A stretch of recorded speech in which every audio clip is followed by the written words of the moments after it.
spray de oxitocina en las narices? ¿Qué tal si cambiamos nuestra forma de operar el cerebro con experimentos de testosterona? No les digo más, porque hoy vamos a hablar no solo del amor, sino de la confianza. Y un experto en neurociencias, un doctor en economía, un gran pensador que nos costó mucho trabajo traer, pero es un honor tenerlo en este auditorio, es Paul Sack, las moléculas de la emoción. Welcome, Paul.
Buenos dias, Puebla.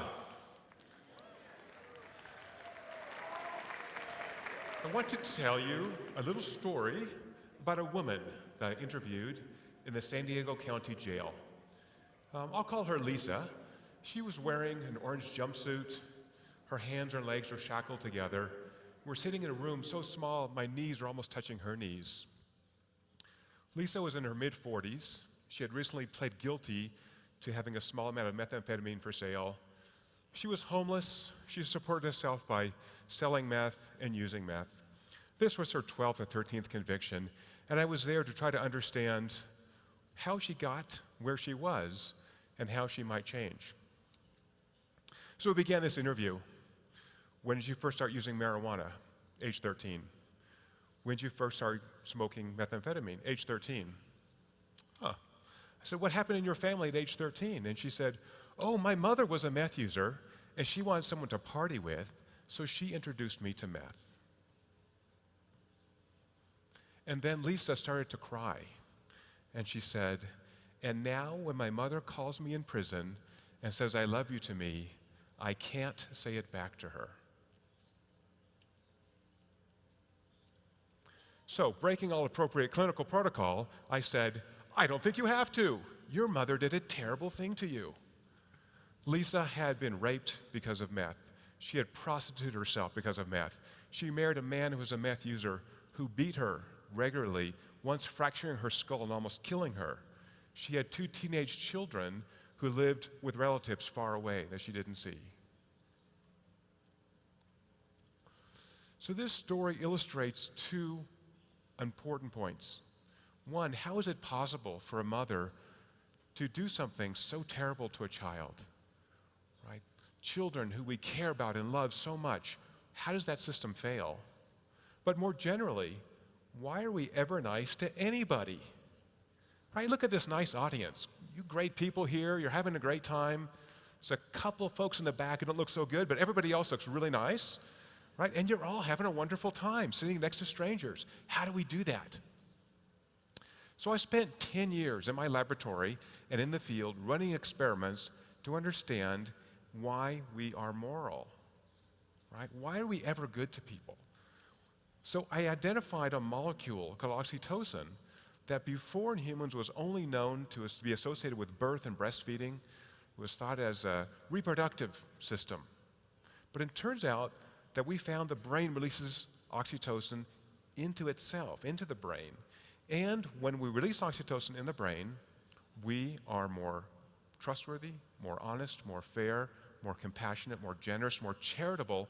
We express these moral behaviors. But wait, you say, how can that be? How can we study moral behaviors in a laboratory? So we're going to do a little experiment right here. All right? So imagine I have a big pile of money and I can share it with you. We're going to split the theater in half. So people on my right, you folks have all given you 100 pesos. Here's your experiment. Don't let the other side hear you. Here's what you have to do. You have to decide, we're going to match you with someone on the left side of the theater, how much to offer of your 100 pesos to the other person. You'll do it on your cell phone. You can't talk to them. You can't see them. But here's the trick. If they like your offer, I'll pay you both. If they don't like your offer, all the money disappears. Now think about that for a second. How much money would you share with a stranger?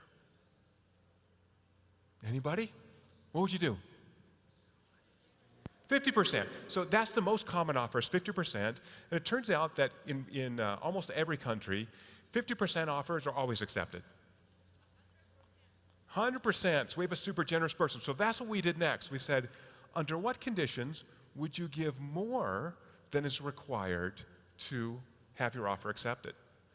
So it turns out if I take synthetic oxytocin, shoot it up your nose, and it gets into your brain, offers are about 20% larger, right? So you're going to give up 20 more pesos to this stranger you're interacting with by computer if I raise your oxytocin levels. And guess what? You're happier. Oh, we're going to torture you. By the way, we take a lot of blood in these experiments. We're doing all kinds of things, and we're paying you a little bit of money. And yet, if I raise your oxytocin levels, you're going to be much more generous. And in fact, I don't have to do it using synthetic oxytocin. If I have you watch a sad movie that causes your brain to make oxytocin, same thing. You'll be much more generous. It's the same thing for trust, same thing for compassion, same thing for charity. We've done these experiments over and over. Great, so we have an underlying biology of morality. But when does the system fail? Well, that's where the rubber hits the road, right? Guess when the system fails? Bad genes. We find that people who are diagnosed as psychopaths don't have this oxytocin response. They're in survival mode. They don't connect to other people. Sexual abuse, long-term sexual abuse, abandonment, neglect, this brain system that processes oxytocin, that connects us to other people, and that's what oxytocin does, it connects us, shuts down. And excessive use of illegal drugs like methamphetamine and cocaine. Right? So if you use meth over and over and over, you burn out this brain system that for us makes it feel good to do good. So evolution has designed us with this system in which I do something nice for the humans around me, they smile, they laugh, they say, oh, he's a great guy. I want to be around him. Okay? Isn't that amazing? So if this system works, we need to encourage it. We need to exercise this system. We need to connect better to people. When we do that, we reduce our own cardiovascular stress, we improve our immune systems, and we connect better to people around us. Now, what we asked in experiments was, what's the subjective feeling of your brain releasing oxytocin? And it's one of empathy. So this is the little boy named Ben who's dying of brain cancer, and we showed a video of this, and people have a powerful reaction. They connect to Ben, they connect to his family. It's an awful thing to think of a child dying. And this sense of empathy is what makes us moral. It also is what sustains us in our social groups, right? When I share your emotions, then I'm also wanting to make you feel good, right? So it's these moral behaviors that sustain us as social creatures. That's very important. Now you may say, hey, this is a big grand theory. Well, I have a whole book on this. You can knock yourself out and read it, tons of scientific publications. But let me show you one of the most interesting experiments I've run to test whether this result was in fact universal. Does everybody on the planet have this oxytocin system? And that didn't work. Can you guys play the video? Let's see if we can play this. So this is an experiment that we ran in Papua New Guinea, and I ran it with 20 men living in the rainforest who had actually never seen a doctor or never been to a dentist.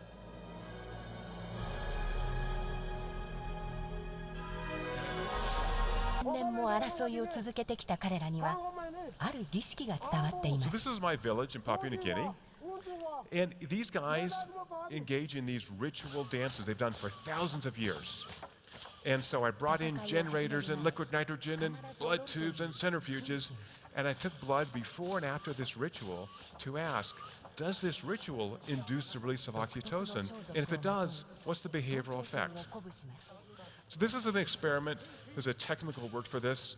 The acronym is FUBAR. If you know what that means, you'll understand how bad this experiment went. Everything that could go wrong did go wrong. So I was embedded in this village for about a week. No electricity, no running water. You're kind of on your own. Not only did we find that for this ritual oxytocin was released, I found that this experience was profoundly important to me personally. Once I was in this village, once I got to know these people, very quickly I felt great care for them, great love for them, and them for me. And I call them my village. My chief has a cell phone, he calls me, it's so wonderful, right? So even in this setting in which you have individuals who are isolated from most of the rest of the world, they have found a way to exercise this oxytocin system, connect to their communities, and when they do that, they reported, oh yeah, when I do this dance, I really feel like I'm part of the history of this village. I'm an important member of this community. And so I want to leave you with some ideas on how you too can build community. So what we found, what we report in the book, is that oxytocin generates this virtuous cycle in which as I release oxytocin, I feel empathy. When I'm empathic, I tend to behave in ways that are moral. One of those is trust. And it turns out that trust is among the strongest predictors economists have ever found to understand why countries are prosperous. When trust is high, we engage more in economic transactions, which reduce poverty. And as more people come out of poverty, they have the luxury of releasing oxytocin. Stress is an oxytocin inhibitor. It puts us in survival mode where we don't connect to other people. So once we start releasing oxytocin, it gets easier and easier to release it. We build a society which is more connected, more empathic. And in fact, that's what Lisa did. The prisoner, Lisa, finished her sentence, and she went to the state in the Midwest where her children were living with relatives. She can't take care of them, but she's rebuilding her relationship with them, right? So if it works for her, it can work for any of us. And so, in fact, I've gotten this nickname, Dr. Love, because oxytocin is called the love molecule. It motivates us to care for our offspring, love our spouses. So let Dr. Love give you 2 suggestions today. Suggestion number 1 is that love is not some weird word that doesn't have a basis. Love is part of our evolutionarily old human nature. We are designed to be loving creatures, and the more we love, the more we can love. The second is, how do you do this? So we've shown in experiments, in fact, that you can increase the release of oxytocin through touch. So my prescription for you, as Dr. Love, is 8 hugs a day. So while you're here at Ciudad, let's try to get 8 hugs today. You'll start this virtuous cycle starting with oxytocin release. You're going to be happier, the world around you will be happier, and you'll start this virtuous cycle in which we're building society like the kind that we want to live in. So I encourage you to try that today. Dr. Love says, have a wonderful day. Thank you so much.